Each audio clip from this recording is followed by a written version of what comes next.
Hey Chiefs Kingdom, we are just days away from the AFC Championship Game, and if all goes to plan and we're heading to the Super Bowl, we're going to do a mailbag next week. So use hashtag Chiefs to get your questions on the show. What that means, go into the comments, put hashtag Chiefs, then ask me your question, put your comment. I will get to as many of them as possible on next week's mailbag. Let's get ready for that Chiefs Super Bowl appearance right now.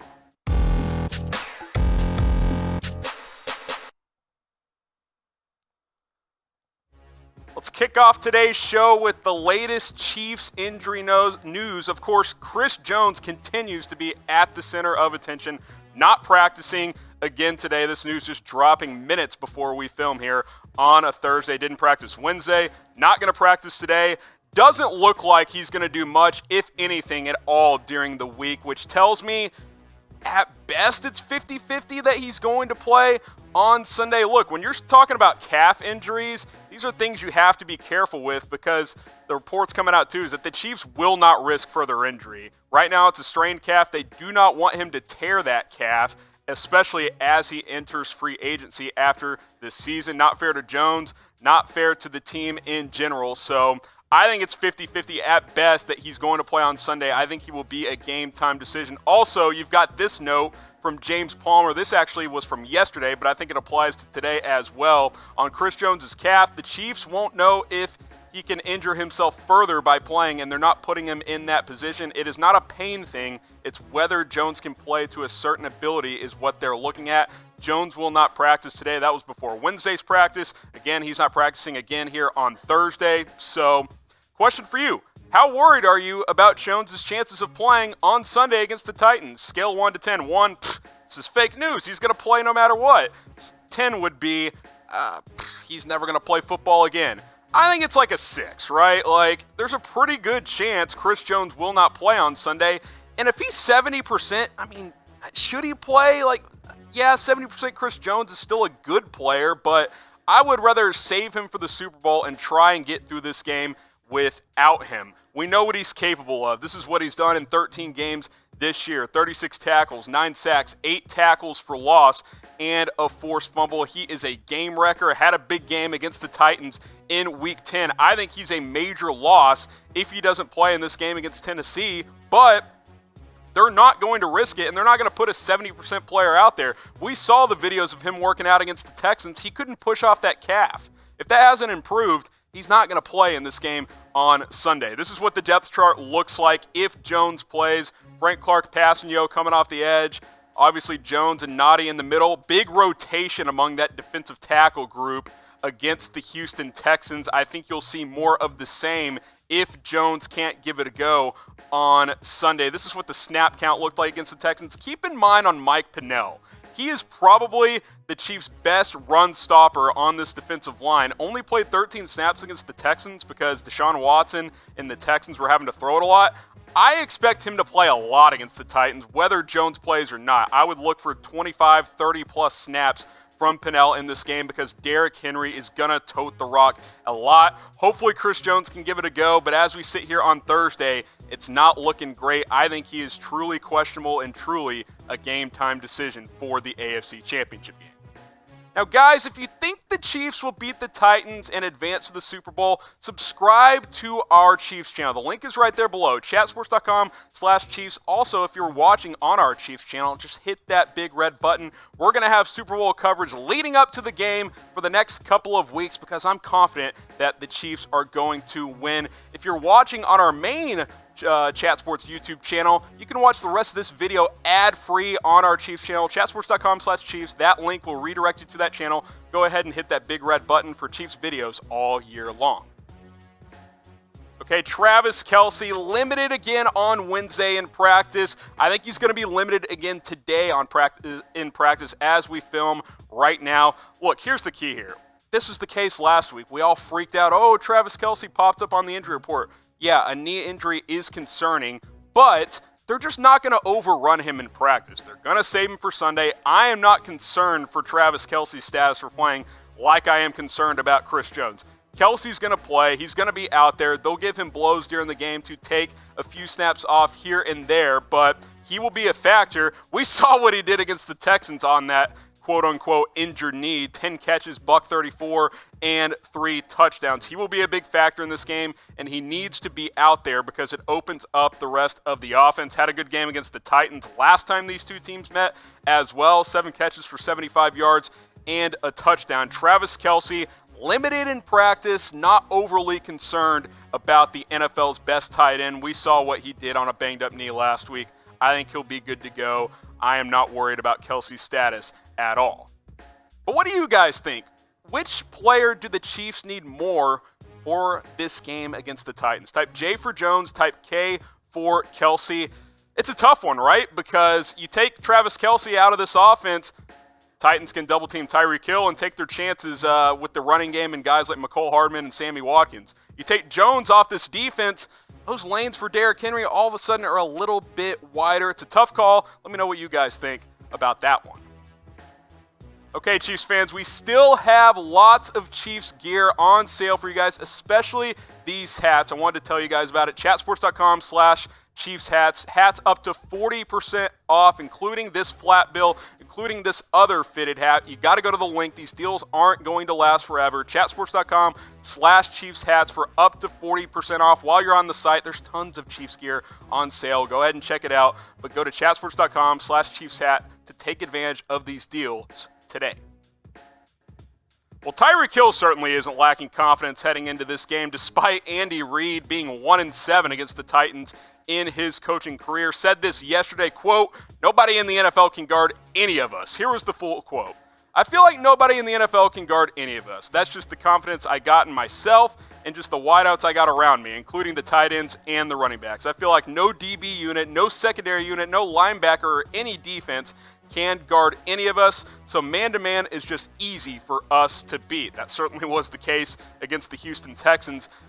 This is a more logical aspect from Nick Wright on First Things First earlier today, and I agree with this. I don't think Tyreek Hill is right when he says nobody can guard any of us. I would change the word any for the word all. Nobody can guard all of them. That is the problem the Chiefs pose, and I agree with Nick Wright on that because you look at this offense, yeah, there's ways to take Travis Kelce out of the game. You bracket him. You can double-team Tyreek Hill. But if you're doing those things, it's opening things up for other guys on the offense. So, yeah, they can take away one of the Chiefs' weapons. You can't take them all away, though. The Chiefs have too many talented players on this offense. Tyreek Hill, Travis Kelce, Sammy Watkins had a couple of big plays against the Texans. I still think Mecole Hardman needs to play more in this offense. You got guys like Demarcus Robinson. There's weapons all over the field for the Chiefs. You can take one of them away, maybe take two away. You can't guard them all. This offense is confident, and they should be, and Tyreek Hill is certainly not lacking in any confidence. Today's Chiefs Report is brought to you by BetDSI, the internet's #1 sportsbook. Get signed up at chatsports.com/bet and use our promo code NFL120. I love prop bets. I've already bet on the over-under on both Ryan Tannehill and Patrick Mahomes. That number keeps going up for Mahomes. It was at 303. Now the over-under passing yards is at 310.5. I still like the over, but I would take advantage of that deal now as it continues to rise. I like the under for Tannehill, 226.5. It was at 231 a couple of days ago. I still like the under on that one. Derrick Henry is going to get the ball a lot. You can bet on that and all things on BetDSI. Chatsports.com/bet. You can bet on the AFC Championship Game, NFC Championship Game, prop bets galore, NBA, all kinds of stuff. Got to go to BetDSI and use our promo code NFL120 to get that 120% deposit bonus. So the AFC Championship Game is set, just 3 days away. 6-seeded Titans looking to continue their magical run. 2nd-seeded Chiefs, 7-point favorites in this game. Over-under set at 53. I, for one, am very, very excited. Time to get some revenge on the Titans and get to that next level and advance to the Super Bowl after coming up just short last year against the New England Patriots. Before I get into my top 5 most important players for the Chiefs in this game, who you got? Titans at Chiefs, AFC Championship Game. Type T for Titans, type C for Chiefs. I'm taking the Chiefs, of course. I'll get my score prediction in just a little bit, but let me know who you got in the AFC Championship Game. Let's start with Reggie Ragland. Maybe a bit of a surprise to some of you Chiefs fans, but he was inactive the first matchup against Tennessee. Has really come on of late. Really, honestly, guys, he's the best run stopper out of this linebacking unit. I like Anthony Hitchens. Really hasn't had that great of a season. I think Reggie Ragland's impact in stopping Derrick Henry could be critical on Sunday. Number 4, I've got Tyreek Hill. Of course, we talked about him a little bit earlier on in the show. Had a monster game against Tennessee the last time these two teams duked it out in Week 10. 11 catches, 157 yards, and a touchdown. Kind of been quiet the last couple of games. I think he's due to break out. They're going to focus in on Travis Kelce, who torched the Houston Texans. I think that'll open up opportunities for Tyreek Hill. I've got him as my number 4 key player in the AFC Championship game. Number 3, I've got Tyrann Mathieu, the do-it-all defensive back / linebacker. He plays everywhere on this Chiefs defense. He plays safety, he plays nickel. They put him in the box a lot. They let him roam around, which is what he does best, and he just flies around the field. I think this is a double-digit tackle type of game from Tyrann Mathieu, and he's key too because the Tennessee Titans are going to want to take some chances on the play-action game, hit guys like A.J. Brown, Jonnu Smith down the field. Tyrann Mathieu getting that secondary lined up, getting them ready to go will be a key in this game because just when you think they're going to hand it to Derrick Henry, that's when they get you over the top. They love the play-action game in Tennessee. I think that Tyrann Mathieu's impact on this game can't be stated enough. He's been a huge impact on the Chiefs defense overall. Chiefs, Titans, I want you guys to predict the score for this matchup. AFC Championship game, Super Bowl appearance on the line. My prediction, I think this game's close. I think it's 28-23 Chiefs. I think this will be one of those barn burners. Patrick Mahomes may have to come up big late. I got the Chiefs in a close one. I want you guys to predict the score in the comments section. And the reason I think it's going to be closer than it probably should be is I'm not sold Chris Jones plays in this game, and if he doesn't, that's a major, major loss, as I outlined in the beginning of the show. Derrick Henry is going to get 30-plus carries in this game, more likely, if the game stays close, which means if Chris Jones can't play, that defensive tackle group is significantly lessened by his absence. Look at what he did against the Titans last time. 8 tackles, 2 sacks, 2 tackles for loss, a couple of quarterback hits, and they still gave up a $185 to Derrick Henry. What's going to happen if he doesn't play? Now, the Chiefs' defense has played a lot better since that game, but Chris Jones being on the sideline for this game is a much bigger deal than it was against the Texans, who like to throw the ball more. I think he is a major, major impact player on this game. I hope he can give it a go against Tennessee. And then my top player, maybe it's the cop-out answer, but it's just the truth. It's Patrick Mahomes. What this guy has done in the playoffs in his young career has been very, very impressive. You look at his numbers, 66% completion, almost 300 yards per game. This most impressively, 8 touchdowns, no picks. In his 3-game playoff career, he's been outstanding. He was unbelievable against the Texans in their comeback last week. He's got to continue to play at an extremely, extremely high level for the Chiefs to advance to the Super Bowl. I expect him to come up big in this game. I think this is a 350-yard, 3-touchdown, no-pick type of game for Patrick Mahomes. And I think that is why the Chiefs will advance to the Super Bowl.